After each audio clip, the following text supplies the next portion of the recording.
I've been a trucker for almost 20 years. I've never been superstitious, but I've always believed the road has its secrets. I work night shifts because the roads are quieter, and it helps me think. That day, I was hauling a load of appliances from Texas to Arizona, a long and lonely route. It was around 2 in the morning, and my only companions were the hum of the engine and the darkness swallowing everything around me. The highway felt endless, like a tunnel of asphalt surrounded by nothing but distant trees. My old CB radio crackled occasionally, picking up static or brief transmissions from other drivers. It all started like any other night. I was adjusting the radio volume to break the monotony when a voice suddenly came through. It was deep but calm, almost casual. "If anyone's listening, I just want to say something," the voice said, cutting through the silence like a knife. I thought it was another trucker, maybe someone bored and looking for a chat. But what came next made me uncomfortable. "I killed someone today," he continued, like he was confessing something trivial. My whole body froze. At that moment, I thought it was some sort of joke or a cruel prank. I sat there for a few seconds, the truck rolling down the road like nothing had happened, but my heart was pounding so hard it echoed in the cab. I grabbed the CB mic, intending to ask who was talking, but before I could say anything, the voice continued. Actually, it was the third. The first two weren't too hard, but this one was special. He begged, he cried, he pleaded for his life. Every word felt like a weight pressing down on me.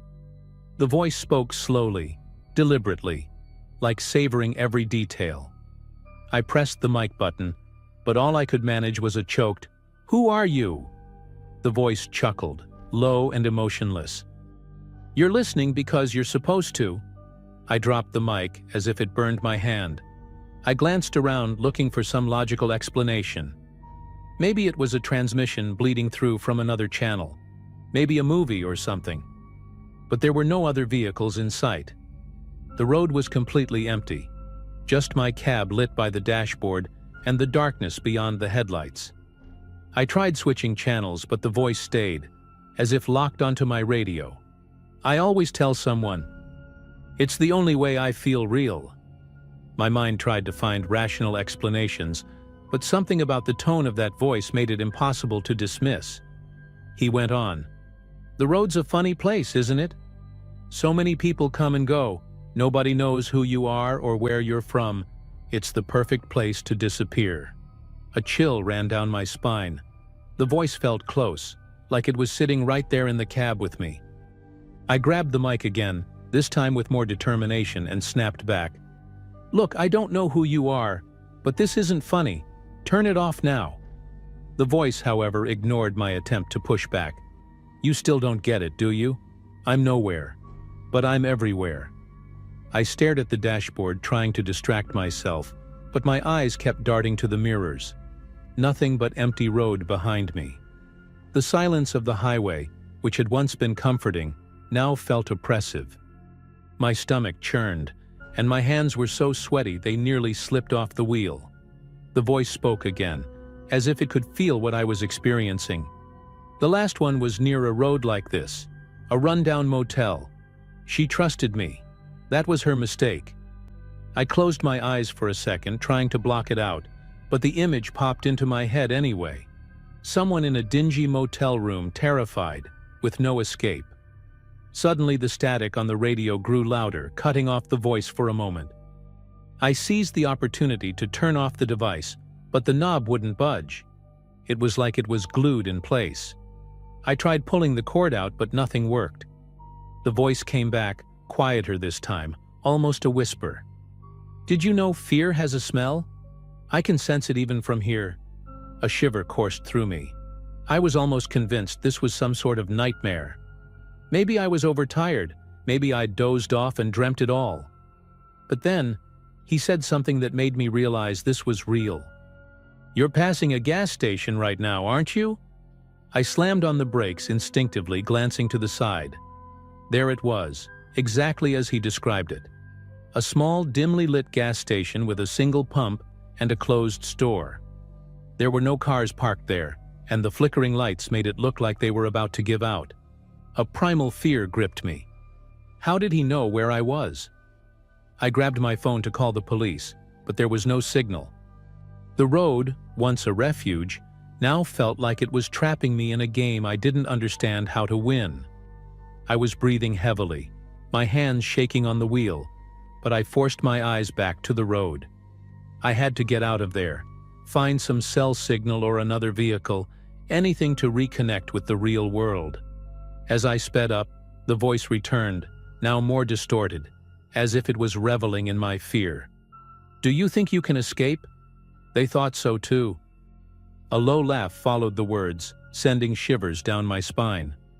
I checked my mirrors again, half expecting to see something behind me, but the road remained desolate. Every shadow cast by the headlights seemed alive, as if something was lurking just out of sight. I decided to ignore him, focusing only on driving until I reached the next sign of civilization, but he seemed to know exactly what I was thinking. "Do you think you won't look? That you won't try to understand? That's what I enjoy." The moment they realize it doesn't matter what they do. My foot pressed harder on the gas, the engine roaring against the oppressive silence. The landscape around me blurred, trees and light poles whipping past, but something ahead caught my eye. A car was stopped on the shoulder, its hazard lights blinking. This was my chance to find help. As I got closer, I realized the vehicle was old, a sedan from the 80s with peeling paint. I slowed down, my instinct to help warring with the growing dread in my chest. I peered into the car as I passed, but it was empty. The engine was off, and the doors were locked. It looked like it had been abandoned there for decades. Before I could decide what to do, the voice on the radio returned. "Beautiful, isn't it? A monument to the ones who came before you." I slammed on the brakes, my heart pounding. This was impossible. He could see everything I was doing, but there wasn't another vehicle for miles. My mind started to unravel. Every sound, every shadow seemed to be watching me. With sweaty hands, I decided the only logical move was to stop at the next lit-up place and wait for daylight. I kept driving, the radio now crackling intermittently, as if the voice was waiting for the right moment to return. Finally, I saw a small diner glowing in the distance, its neon sign flickering, casting eerie shadows on the worn-out walls. For the first time in hours, I felt a flicker of hope, until the voice whispered again, so softly I almost didn't hear it. "That's where it ends." I slowed down and parked in the diner's lot, which felt like an oasis amidst the suffocating darkness. The flickering neon sign cast dancing shadows on the cracked pavement. Inside, I could see a few empty tables and a waitress with gray hair wiping down the counter. Everything seemed absurdly normal, and for a moment the idea of being safe gave me a sliver of hope. I turned off the engine, and the radio finally went silent. Grabbing my bag, I stepped inside, the chime of the doorbell echoing in the quiet space. "Good evening, can I help you?" the waitress asked, her voice kind but tired. I sat at one of the tables near the window, giving me a clear view of my truck outside. I ordered a strong coffee, hoping it would steady my nerves. I glanced around, searching for some explanation for what had just happened, but the place was too ordinary to hold any mysteries. I pulled out my phone again. Still no signal. The waitress returned with my coffee, and I decided to ask, "Have you heard anything strange on the radio tonight? Any weird transmissions?" She paused, her brow furrowing slightly. "Honey, nobody's used CB radios around here in years. Most truckers who stop here just charge their phones and move on." My hands went cold. The coffee in the cup felt tasteless. Before I could say anything else, the roar of an engine outside made me freeze. I looked out the window and saw a truck parked beside mine. Its cab was lit up, but I couldn't see who was inside. Static erupted from my radio again, loud and insistent, even though my truck was completely off. "You're clever. You made it far, but everyone stops somewhere." The voice was there, in the diner, as if it had followed me. I stood abruptly, my heart pounding like a drum. but the waitress seemed oblivious to everything. I rushed outside, trying to ignore the fact that my radio was functioning without power. The other truck disappeared the moment I reached mine. I climbed into the cab, manually shut off the radio, and ripped out the wires for good measure. Nothing else happened that night. I made it to my destination without any further interruptions, but I never used that CB radio again. I threw it away at the first chance I got. To this day, I don't know who or what was on that frequency, but every time I see a diner glowing on the side of the road, I think twice before stopping.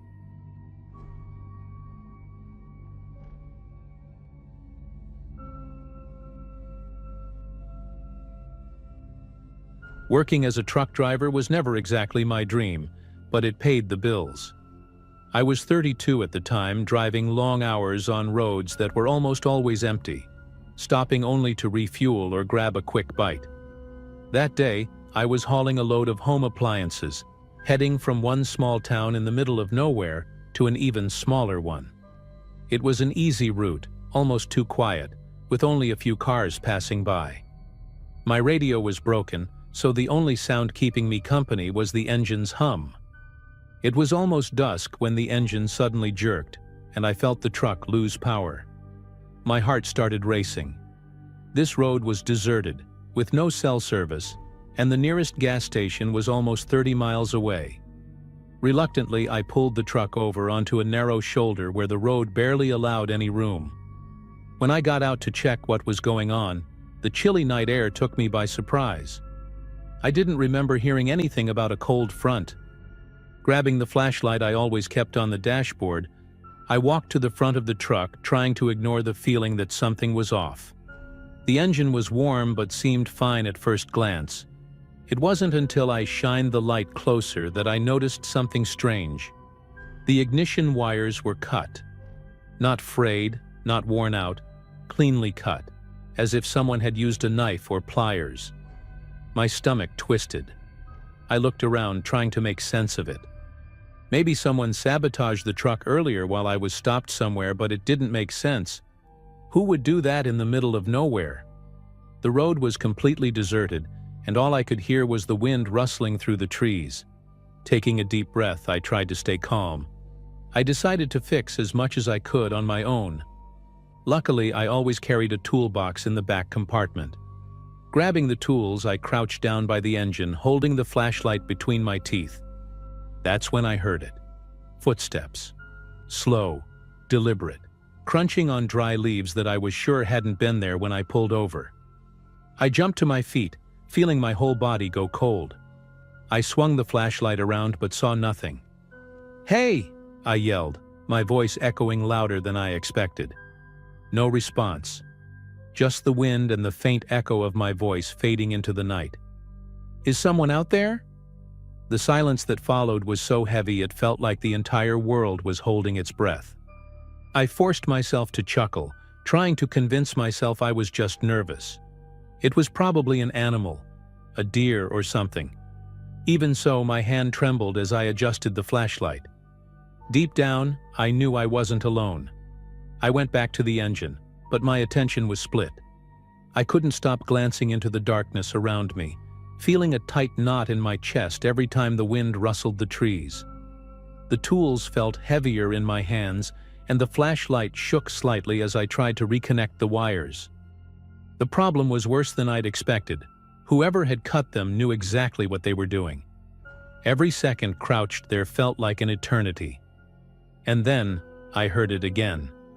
Footsteps, closer this time. I stood up so fast I hit my head on the truck's hood, cursing loudly into the night. "If someone's out there, this isn't funny," I yelled, my voice already tinged with desperation. Nothing. But I knew someone was there. I could feel it. It was like the tangible sensation you get when you know someone is staring at you. I grabbed the tire iron lying on the ground and gripped it tightly, as if it could offer me any real protection. With the flashlight in one hand and the tool in the other, I started walking around the truck, trying to convince myself that it was all in my head. That's when I saw something that made me freeze. There were footprints in the dry dirt, leading to and from the back of the truck. Human footprints, large and heavy, that hadn't been there when I pulled over. Each step I took to follow the trail made the silence around me feel thicker, like the night itself was watching. I reached the back of the truck and stopped. The door was still closed, but something wasn't right. There were scratch marks on the lock, like someone had tried to force it open. The chill I felt wasn't from the wind anymore. It was pure fear. I took a deep breath and aimed the flashlight closer, praying it was just my imagination. That's when I heard the most unsettling sound of the night. Heavy, uneven breathing, as if someone was standing right behind me. My heart raced. I spun the flashlight around quickly, but there was nothing there. Nothing I could see, at least. My eyes darted through the darkness, but all I could make out were the motionless trees and the empty road. I rushed back into the truck, locking the door behind me. My breathing was quick, and cold sweat dripped down my back. I grabbed my phone, even though I knew there was no signal out there. It didn't matter. It was my last shred of hope. I gripped the phone tightly, praying it would at least let me call for help. As I tried to find a spot with service, the entire truck shook. A hard thud, like someone had kicked the side. My heart felt like it was about to explode, but I forced myself to look. I shone the flashlight through the window, hoping to see something, anything. But all I saw was my own reflection, pale and terrified, staring back at me. I stood still for a few seconds, trying to process what had just happened. The truck had definitely shaken. I wasn't imagining it. I tried convincing myself it could have been the wind, or maybe some animal bumping into it, but that didn't make sense. Something, or someone, was out there. I looked at the dashboard, and my heart sank when I noticed the headlights flickering, like someone had tampered with the electrical system. I took a deep breath, fighting off the panic, and decided I couldn't just sit there. If I couldn't fix the engine, I'd have to leave on foot. I grabbed a spare flashlight from the glove box and my pocket knife. It wasn't much, but it was all I had. I opened the truck door slowly, my hand trembling so much I almost dropped the knife. The night was even quieter than before, as if even the wind had stopped blowing. I took a step outside and paused, listening. Nothing. Then I started walking in the opposite direction from where I'd heard the footsteps earlier, hoping that whatever it was would stay behind me. The road felt longer and darker than I remembered, and every little sound made my heart race. That's when I saw something up ahead, in the middle of the road. A man. He was standing completely still, like a statue, and it felt like he was staring straight at me. I aimed the flashlight at his face, but I couldn't make out any details. The light reflected back at me, like he was wearing something over his face. "Who are you? What do you want?" I shouted, trying to sound confident, but my voice shook. He didn't respond. He just stood there watching me. I took 2 steps back, and that's when he started walking toward me. Slowly, deliberately, every step seemed calculated. I turned and started running, but I knew I had nowhere to go. The truck was too far, and the forest lining the road felt like an even worse trap. All I could do was keep running. Finally, I saw lights in the distance. Headlights. A car was coming my way. I ran into the middle of the road, waving frantically, and the driver stopped. It was a middle-aged man, and he rolled down the window as I tried to explain between gasps what had happened. He let me in, and we drove off as fast as we could. When I looked back, the figure was gone. The man took me to the nearest police station, but when we returned to the site with the authorities, there was no sign of anything. No footprints, no cut wires, no figure. To this day, I don't know who or what was after me that night, but one thing's for sure: I'll never take that road again.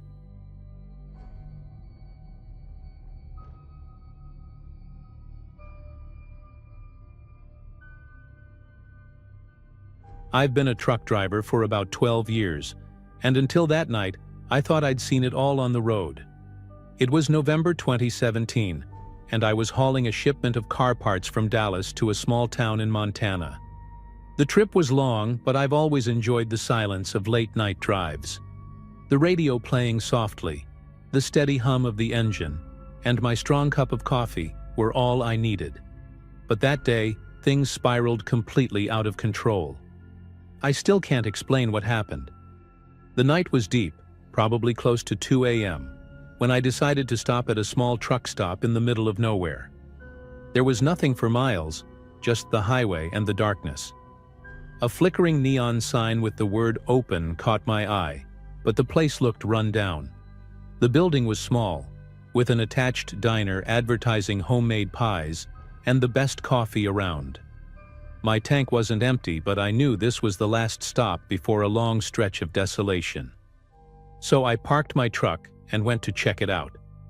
As soon as I walked in, the first thing I noticed was the silence.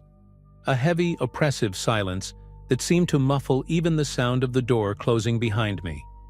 The place was empty, not exactly dirty, but it had an air of abandonment. A jukebox in the corner was off but still faintly glowing, casting dim light on the booths. In the middle of the diner, there was a table with a half-eaten meal and a steaming cup of coffee. It looked like someone had left in a hurry. My gut told me to go back to my truck, but curiosity got the better of me. I walked closer to the table. The coffee smelled fresh. Next to the plate was a receipt, and for some reason I decided to pick it up. It was stamped with the date of that very day, about an hour earlier. That made things even more confusing. Who eats half their food and abandons it like that? I looked around again, and that's when I noticed something strange. A trail of marks on the floor, like something heavy had been dragged from the counter to the back door. The trail on the floor seemed to be made of something greasy, mixed with dirt and small reddish stains I couldn't identify at first. My heart started racing, but I tried to stay calm. Maybe it was just some kind of recent accident. Something spilled, and the staff went to clean up, I thought. But as I followed the marks with my eyes to the back door, I noticed it was slightly ajar. The wind made a low, eerie sound as it slipped through the gap, almost like a whisper creeping through the diner. I don't know what gave me the nerve, but I decided to take a look outside. Before opening the door fully, I called out a few times, asking if anyone was there. "Hello? Is anyone there? Are you okay?" Only the sound of my own voice echoed back. The back lot was empty, except for a dumpster and an old pickup truck that looked like it had been sitting there for decades. The engine was cold, and the thick layer of dust on the hood suggested it hadn't been used in a long time. I went back inside, trying to figure out what to do. That feeling of something being very wrong was impossible to shake. I decided to check the counter for more clues, but that's when things got even weirder. On the counter was a radio, but it was only emitting static, occasionally interrupted by faint bursts of interference. It sounded like it was trying to tune into a signal but couldn't quite get there. Beside it was a name tag that had fallen over with the words, "Welcome, my name is Lisa," handwritten on it. That was the first real indication that someone should have been there. Then I noticed a small door behind the counter which probably led to the kitchen. Something told me not to open it, but I couldn't resist. I pushed the door open slowly and was immediately hit by a strange, metallic, sour smell that nearly made me gag. The kitchen was darker than the rest of the diner, with a single flickering bulb casting eerie shadows on the walls. Somewhere in the room, the sound of a dripping liquid echoed faintly. When I shone my flashlight on the floor, I realized what it was. The greasy, reddish stains from the dining room had pooled there into a small, dark puddle. That puddle froze me in place. It wasn't just grease mixed with dirt. It was blood. Not a massive amount, but enough to make my head spin with questions. I tried to rationalize it. A kitchen accident? Someone cut themselves and ran to get help? But everything felt off. I looked around the kitchen again and saw that the marks continued toward the industrial freezer in the corner, its door slightly ajar. A chill ran down my spine, and this time, It wasn't just from the cold air leaking out. I hesitated, almost turned back to my truck, but something inside me compelled me to investigate. Slowly, I opened the freezer door. The cold air hit my face, and for a moment, everything felt completely still, like the world outside had disappeared. The inside was a mess. Supplies scattered everywhere, torn packages littering the floor, and in the back, something I'll never forget. A dirty apron with a name tag still attached. Lisa? It was stained with dried blood, and next to it was a large knife, also bloodied. I stepped back, feeling my stomach churn, and that's when something bizarre happened. The radio on the counter began to hiss louder, the static growing more intense until it felt like it was vibrating in my skull. Then, a voice broke through.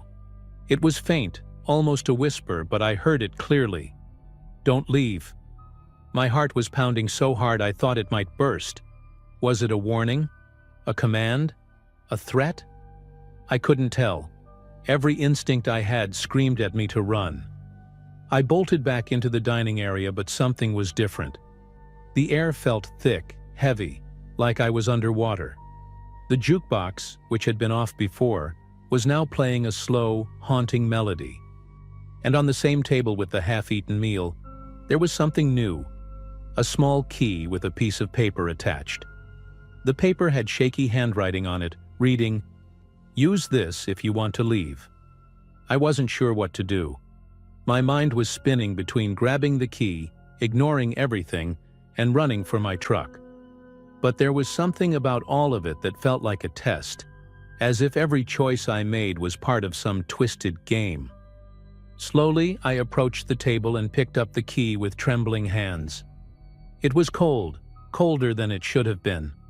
I scanned the room again, expecting someone or something to appear, but the diner remained empty, the jukebox's eerie tune the only sound. I went back to the counter, clutching the key tightly, and that's when I noticed something I hadn't seen before. A side door, heavy and wooden, with a rusted lock that matched the key in my hand. My mind was shouting for me to run back to my truck, but my legs moved on their own. I turned the key in the lock, and it resisted at first, but eventually gave way. As the door creaked open, a foul smell of damp earth and decay hit me. On the other side of the door was a staircase leading down into a dimly lit basement. I knew I shouldn't go down, but something was pulling me, almost as if I was being guided. Each step felt like it was taking me deeper into something I couldn't comprehend. The walls were covered in strange symbols drawn in what looked like dried blood. At the bottom of the stairs, there was a small room, empty except for an old ornate mirror propped against the wall. But the reflection didn't make sense. Through the mirror, I could see the diner's dining area, now filled with people, all seated, staring directly at me.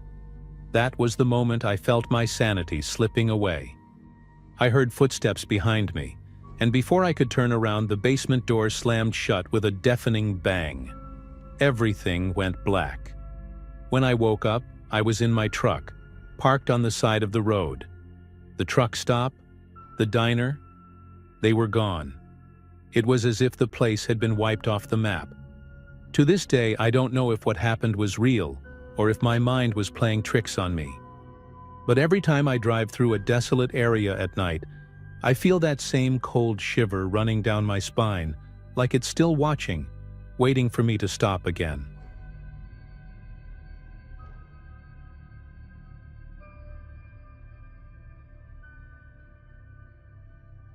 I've been a truck driver for over 10 years, and if there's one thing I've learned, it's that the road can be both your best friend and your worst enemy. This happened to me in the fall of 2017 during a trip from Oregon to Arizona. I was hauling a load of construction materials, and the deadline was tight, as usual. After driving nearly 12 hours without a break, I decided to stop at a truck stop I'd never used before. A rundown place on the side of the highway, in the middle of nowhere. The GPS showed the next stop was almost 80 miles away, and I just couldn't keep going. The truck stop looked abandoned, with only 2 other trucks parked there, and an eerie, decayed atmosphere that immediately unsettled me. But exhaustion won out. The place had those flickering fluorescent lights casting strange, shifting shadows over the cracked asphalt. It was almost completely silent, except for the wind rattling rusty signs and the low hum of an old refrigerator near the convenience store, which was clearly out of business. I parked my truck near an old, out-of-service fuel pump, away from the other vehicles. Despite the unsettling vibe, I did what any trucker would do: locked the doors, pulled the curtains shut, and lay down on the sleeper bunk, hoping I'd pass out quickly. But that night, sleep was the last thing I was going to get. The first sign that something was wrong was subtle. Around 2 a.m. I woke up with an odd feeling, like something wasn't quite right. I didn't hear anything specific, but the silence felt heavier. I grabbed the flashlight I always keep by my bed and peeked through a crack in the curtain. Outside, the darkness was almost total, except for the flickering lights of the truck stop and the dim glow of the moon lighting up the dusty asphalt. That's when I noticed it. Footprints in the dirt, right next to my truck. They hadn't been there when I parked. The footprints looked fresh, long and deep, like someone had been walking barefoot in the thick dust. My heart started pounding, but I tried to convince myself it was nothing. Maybe someone from one of the other trucks had stepped out for a bit, though I hadn't heard anyone approach. I lay back down, gripping the flashlight tightly, but I couldn't relax. I kept the curtain slightly open, my ears straining for any sound. Then I heard it, a soft tap-tap against the side of my trailer, like someone had knocked twice and darted away. I froze for a few seconds, gripping the flashlight so tightly that my fingers started tingling. The sound was so faint I almost thought I imagined it, but the silence afterward felt like it was mocking me for trying to rationalize it. Summoning my courage, I pulled back the curtain again and shone the flashlight toward the side of the truck. There was nothing there. The stop was just as empty as before, with the flickering lights casting their eerie glow and shadows creeping along the ground. But then I noticed something odd. As the beam of light swept across the side of the trailer, I saw a faint streak in the dust, like someone had dragged a hand or leaned against it recently. I crawled back into the sleeper bunk, knowing there was no way I could fall asleep now. My heart was racing, and every small noise, the hum of the truck, the occasional creak of the cabin, put me on edge. I tried to convince myself it might have been an animal or something harmless, but the thought of someone lurking around outside wouldn't leave my mind. A few minutes later, I heard another sound, this time farther away, like something scratching against metal. My stomach sank. I knew the sound was coming from my trailer. I grabbed my phone and checked the time. 2:27 a.m. The minutes dragged on, each one heavier than the last. Finally, I decided I couldn't just sit there waiting for whatever or whoever it was to come closer. I grabbed my jacket, laced up my boots, and took the iron bar I always kept handy for emergencies. When I opened the door, a blast of cold wind hit me, carrying the smell of damp dust. I climbed down slowly, shining the flashlight at the ground. My footsteps echoed oddly in the stillness, and every shadow seemed more menacing than it had any right to be. When I reached the back of the trailer, I saw something that made my breath catch. Handprints in the dust on the trailer doors. They were clear, small, but unmistakably fresh. I swallowed hard and started making my way back to the cab, trying not to run. Each step felt like a battle against my instincts, which screamed at me to bolt. Just as I reached the door, I heard it again, something behind me. A soft sound, almost like breathing. I didn't wait to find out what it was. I climbed back into the cab and locked everything immediately. I sat in the driver's seat, gripping the iron bar tightly, my eyes fixed on the curtain, waiting for any movement. Outside, the wind carried an ominous weight, and the silence of the night seemed to stretch endlessly. The rest of the night was a test of nerves. I kept glancing at the clock on the dashboard, counting the minutes until sunrise, but time seemed to crawl at an almost torturous pace. The silence outside didn't help. It was as if the truck stop itself was holding its breath along with me. Every tiny sound, the creak of the cabin, the rustling of the wind, made my heart race. I thought about starting the engine and driving off, but the stretch of highway I'd covered earlier was full of sharp curves, and driving while that exhausted would have been a death sentence. All I could do was sit there and hope whoever or whatever was outside would lose interest and leave me alone. Around 4:30 a.m., the sky started to lighten, and the tension in my chest eased just a little. The faint glow of dawn brought a shred of comfort, though my body felt like it had gone through a full night of combat. I waited until the sun was fully up before I dared to step out of the cab again. When I finally opened the door, the truck stop was eerily silent. The daylight revealed details I hadn't noticed the night before. Shards of glass scattered near the boarded-up convenience store, a sign swinging precariously from a single screw.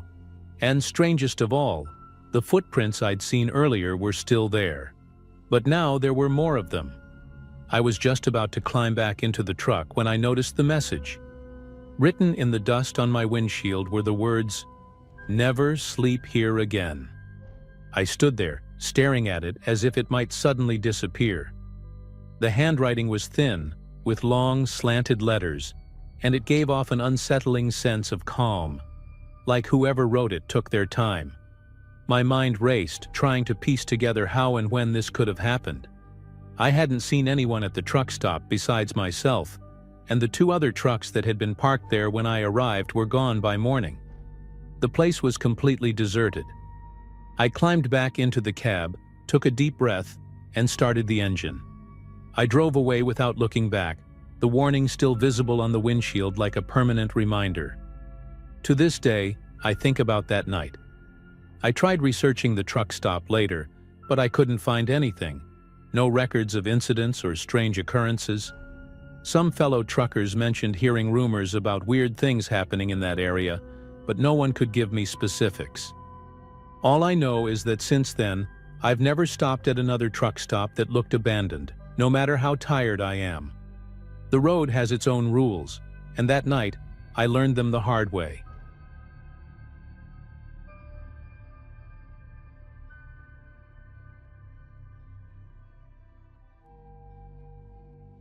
I've been a truck driver for nearly 20 years, but what happened to me one foggy night in November still gives me chills. At the time, I was hauling auto parts from Dallas to a small town in Oklahoma. It was one of those long, solitary trips I was used to. The highway I took was known for being desolate, especially at night, and that evening, the weather was no help. A thick fog blanketed the road, making it nearly impossible to see more than a few feet ahead. The radio was nothing but static, and all I could hear was the hum of the engine and the muffled sound of the tires on the wet asphalt. I've never minded the solitude of the road before, but that night felt different. It was hard to explain, but I couldn't shake the feeling that I wasn't alone. I drove slowly, trying to keep the truck steady as the fog swallowed everything around me. That's when I saw it for the first time. A figure stood on the shoulder of the road, partially obscured by the mist, but I could make out a few details. It looked like a man, average height, wearing what seemed to be a long coat. He had one arm raised, signaling for me to stop. At first, I hesitated. It wasn't unusual to see hitchhikers on these remote highways, but something about the way he stood there unnerved me. He didn't move, just stood there, almost as if he knew I wouldn't have a choice but to stop. Against my better judgment, I slowed down and brought the truck to a halt a few yards away. I rolled down the window expecting him to approach, but he didn't. The headlights illuminated part of his body, but the rest was swallowed by the fog. I called out, half annoyed, asking if he needed help. No response. Then, without warning, he turned around and walked into the mist. I sat there staring, as he vanished within seconds. A chill ran down my spine. Probably just some lost guy, I muttered to myself, trying to brush it off. I started the truck again and kept driving, but I couldn't stop replaying the scene in my head. About 15 minutes later, I saw the figure again, Same position, standing on the shoulder of the road, arm raised as if asking for help. My heart started racing. I knew it was impossible. He was behind me, miles behind, and there was no way he could have gotten ahead of me so quickly. This time, I didn't stop. I drove right past him, but I couldn't stop myself from glancing in the rearview mirror. He was still there, standing motionless, his silhouette fading into the fog as I sped away. From that moment on, the feeling of being watched became unbearable. Even inside the sealed cabin, I felt as though someone, or something, was there with me. The air grew heavier with every passing mile. I kept driving, but my concentration was shot. The steering wheel felt heavier in my hands, and my eyes struggled to stay focused on the road. Every shadow in the fog seemed to take shape, and I couldn't tell if my mind was playing tricks on me, or if there was really something there. The radio, which had been static earlier, now fell completely silent, as if all signals had been swallowed by the mist. The silence inside the cab was oppressive, and with every mile I drove, the sense that something was deeply wrong only grew stronger. I refused to check the mirrors.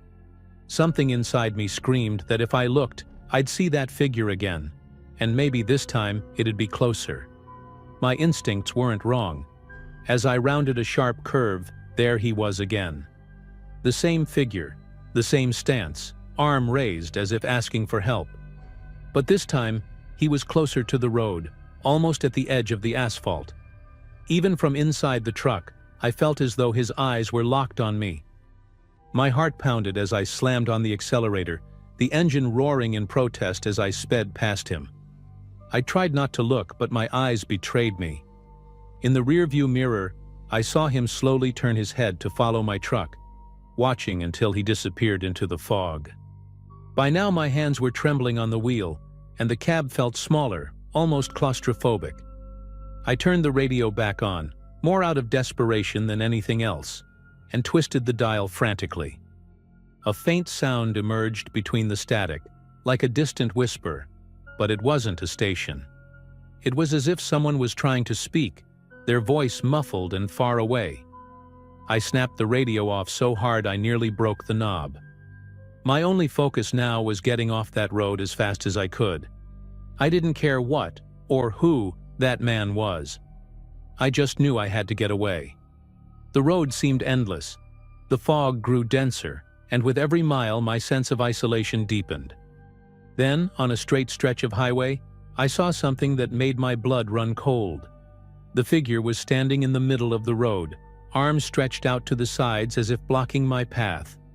There was no way to avoid him. I slammed on the brakes with all my strength, the truck skidding as the tires screeched on the wet asphalt. When I finally came to a stop, the figure was gone. Just an empty stretch of fog in front of me. My chest heaved as I struggled to catch my breath, the silence around me mocking my fear. I sat there for a few seconds trying to catch my breath and make sense of what was happening. The road ahead of me was empty, but I knew I had seen that figure standing there blocking my way. My mind was spinning with questions I couldn't answer. Who or what was that person? Why did they keep appearing? I decided I couldn't stay there any longer. I took a deep breath, shifted gears, and started driving again, keeping my speed low and my eyes locked on the road. But with every passing minute, the feeling of being watched only got worse. I could feel it, like there was something in the fog following me. A few miles down the road, I noticed something even more unsettling. There were marks on the asphalt, as if something heavy had been dragged along the ground. They stretched on for several feet before disappearing into the mist. My stomach churned. Those marks weren't there earlier, I was sure of it. The fear was becoming overwhelming, unlike anything I had ever experienced before. I thought about stopping to check, but something deep inside me screamed not to. The road felt increasingly surreal, like I was trapped in a nightmare I couldn't wake up from. The shadows around me seemed denser, almost alive, and the air in the cab felt suffocating. That's when I heard it. At first I thought it was the wind, but soon I realized it was something else entirely. It was a rhythmic thumping sound coming from somewhere outside the truck. Thump, thump, thump. It was as if someone, or something, was knocking on the side of the truck, but whenever I looked in the side mirrors, there was nothing there. The sound continued, steady and growing louder, closer. My mind raced, trying to make sense of what was happening, but no explanation fit. The only thing I knew was that I needed to get out of there before things got worse. Finally, I saw a sign for a gas station a few miles ahead. The sight of it was an immediate relief. I pushed the accelerator as hard as I could, ignoring the pounding sounds and everything else around me. When the lights of the gas station came into view, I almost felt like crying. I pulled into the lot and parked near the entrance, turning off the engine and trying to calm myself. The silence was deafening. For a moment I thought I was safe, but then I noticed something that sent a new wave of fear coursing through me. In the rearview mirror, the figure was there again, standing at the edge of the fog, watching me. It didn't move. It just stood there, like a shadow that refused to disappear. I kept staring at the rearview mirror, unable to tear my eyes away from the figure. It was like time had frozen. My mind refused to accept what was happening, but my body knew something was terribly wrong. With shaking hands, I grabbed my phone, desperately trying to call someone, anyone who could help. The police, a friend, it didn't matter, but the signal was gone. No service. The truck's radio was still silent, as if the entire world outside the fog had vanished. Then, something unexpected happened. The figure raised its arm again. The same motion as before, but this time it felt more like a warning than a plea for help. I decided to step out of the truck. Part of me wanted to confront whatever it was, to prove to myself it was just my imagination or some kind of cruel prank. I grabbed a flashlight and stepped into the cold night air, the chill cutting through me like a blade. I walked toward where the figure had been, or where I thought it had been, but when the beam of my flashlight reached the spot, there was nothing there. Just the dense fog swallowing everything. I looked around, feeling a presence that was almost tangible, but there was nothing I could see. Then I heard it. A whisper, low and nearly imperceptible, coming from everywhere at once. "You shouldn't have stopped." Those were the only words I could make out. I ran back to the truck, my heart pounding so hard it felt like it might burst. I climbed in, slammed the door, and started the engine. All I wanted was to get to safety. The gas station lights ahead felt like the only refuge. I floored the accelerator, ignoring the eerie pounding that had returned, echoing faintly against the cab. When I finally pulled into the gas station, I parked near the entrance and bolted out of the truck, almost stumbling as I reached the clerk inside. I blurted out everything, describing the figure, the fog, and the strange occurrences. The clerk listened, his face growing more serious with every word I spoke. When I finished, he gave me a look that chilled me even further. "You're not the first trucker to tell me this," he said. "A lot of people have seen that man in the fog, but you know what's strange? Those who stop and try to help, they never finish their trip." He didn't need to say anything else. To this day, I don't know what happened that night. I've never taken that highway again, not even during the day. I still think about the rhythmic pounding on the truck, the figure standing on the roadside, and the final warning I heard in the fog. I don't know if it was a ghost, an omen, or something my exhausted mind conjured up. But one thing is certain. If I'm ever driving alone and see someone asking for help on a deserted road again, I won't stop. Because sometimes stopping can be the biggest mistake of all.